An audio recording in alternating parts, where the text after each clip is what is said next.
Hello. हाँ सोना बोला। का हो 2 साल प्यार कैला हो गए। अरे शादियों विवाह के बात करबा अपना बाबूजी से। बाबूजी से तो बात कोई ले बनी, लेकिन बड़ा लंबा लिस्ट बनले बने। क्या प्यार भी करोगे और दहेज भी लोगे? वैसे पापा जी क्या क्या लिस्ट बनाए हैं?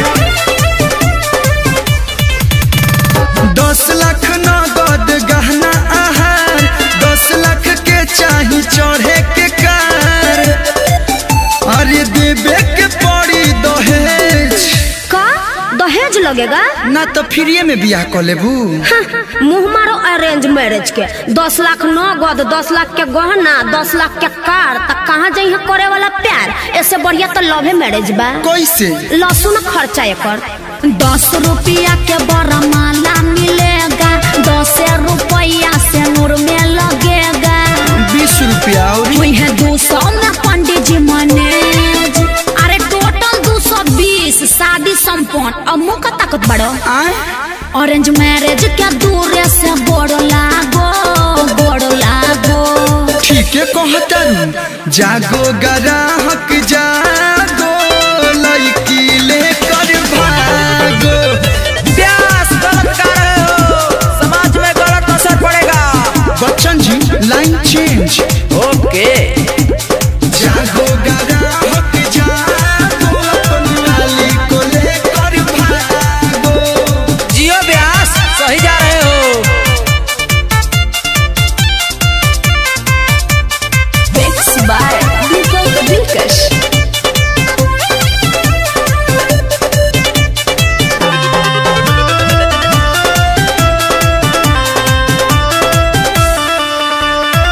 कर्जा लेके जुटाबे लोग पैसा, हो जाला टेंशन भारी हो, तब बियाह नहीं निमन से होला, हो जाला मारा मारी हो।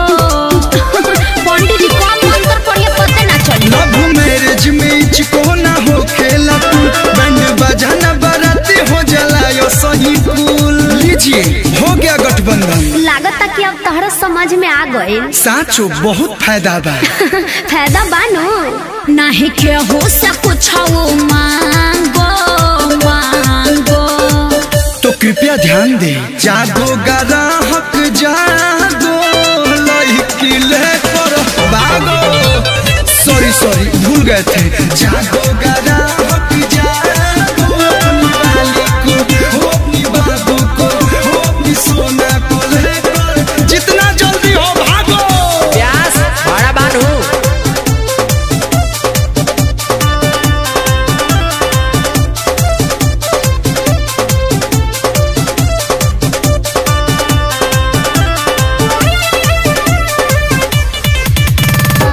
सटे कटे में सब हो जाता, चले न केहू के पाता हो। ये तो है। लड़का लड़की समझ ले अपने, झूठे न कोई ही तो नाता हो, न भोज न भात न कोनो बारात।